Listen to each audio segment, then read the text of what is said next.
Dear students, welcome to the classes of our A Academy. Today we are studying financial statements of the company of a company. इसमें हम illustration करेंगे illustration 2. Classification of equity and liabilities.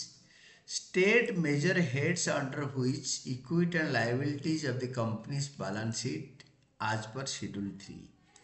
तो solution है major heads on equity and liabilities part R. One होता है share holders funds, two होता है share application money pending allotment, three होता है non current liabilities and fourth होता है करेंट लाइबिलिटीज. ये होते हैं major heads. Then illustration 3, classification of share holders funds को कैसे क्लासिफाई करेंगे. Name the sub heads under which under the head share holders funds as per schedule 3. तो सब हेड होता है शेयर कैपिटल, सेकेंड होता है reserve and surplus and third होता है money received against state share warrants. Money received against share warrants, share warrant against में जो पैसे मिला है. देन क्लासिफिकेशन आपको इलस्ट्रेशन 4, क्लासिफिकेशन आपको non current liability classification. The name the sub heads under the head non-current liabilities in the equity and liabilities part of the balance sheet as per schedule 3 of the Companies Act 2013. that is solution में लिखो 1 में long term bonds, 2 में deferred tax liabilities net, third होता है other long term liabilities, फोर्थ होता है long term provisions. Then fifth classification of current liabilities. Current liability का क्लासिफिकेशन करो. Name the sub heads under the head current liabilities in equity and liabilities part of the balance sheet as per schedule 3. तो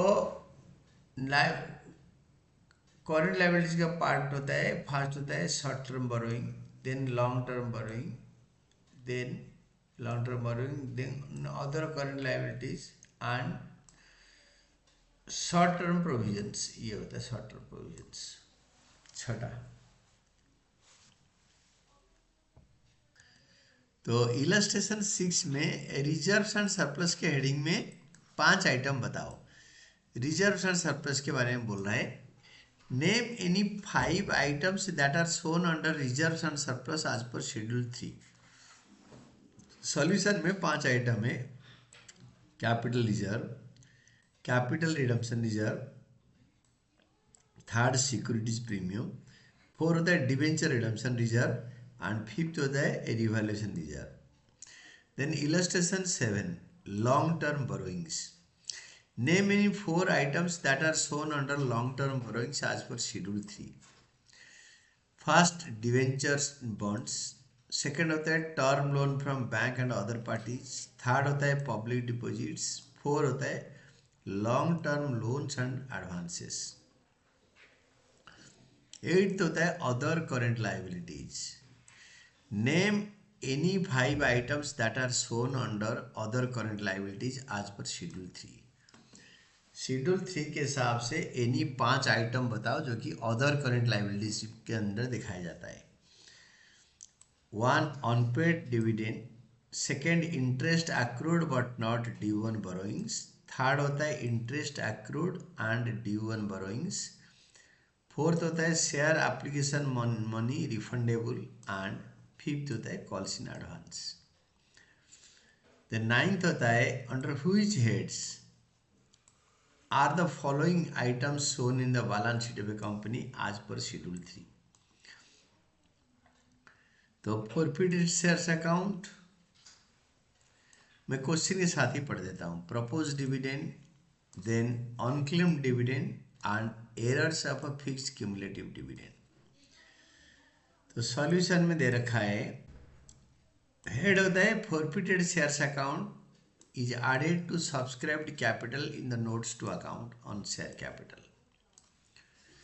second होता है propose dividend is shown as contingent liability in the notes to accounts. Then unclaimed dividend is shown as other current liabilities under the main head. Current liabilities in the equity and liabilities part of the balance sheet. Fourth, the arrears of a fixed cumulative dividend is shown as contingent liability in the notes to accounts. Illustration 10. Under the main head, under which main head and subhead equity and liabilities are the equity and liabilities are the following items shown in the company's balance sheet as per schedule 3. Items दे रखे हैं, मैं पढ़ के सुना देता हूँ. Serial number item main head sub head. This was we are talking about illustration 10. तो फर्स्ट होता है डिवेंचर्स, मेन हेड होता है non current liability, sub head होता है long term borrowings. Second public deposit, main head non current liability, sub head long term borrowings. Third होता है securities premium, main head होता है share holders funds, sub head होता है reserve and surplus. Fourth होता है कैपिटल रिजर्व, मेन हेड होता है share holders funds, sub head होता है रिजर्व एंड सरप्लस. फिफ्थ होता है forfeited shares account, main head होता है share holders funds, sub head होता है subscribed capital shown by way of addition. Then sixth होता है interest accrued and due on debentures, main head होता है करंट लाइबिलिटी, सब हेड होता है अदर करंट लाइबिलिटीज. सेवेंथ होता है current मैच्योरिटीज of long term debt, main head होता है करंट लाइबिलिटी, सब हेड होता है शॉर्ट टर्म बोरोइंग्स. सेवेंथ है advances received from customers, main head होता है करंट लाइबिलिटीज, सब हेड होता है अदर करंट लाइबिलिटीज. नाइन्थ होता है sundry creditors, current liabilities main head, sub head होता है ट्रेड पेबल्स. टेंथ है premium on redemption of debentures, main head होता है non current liabilities, sub head होता है other current liabilities. These are all about your मतलब question from illustration 2 to 10 explanation. And in the next class we will be doing from illustration 11.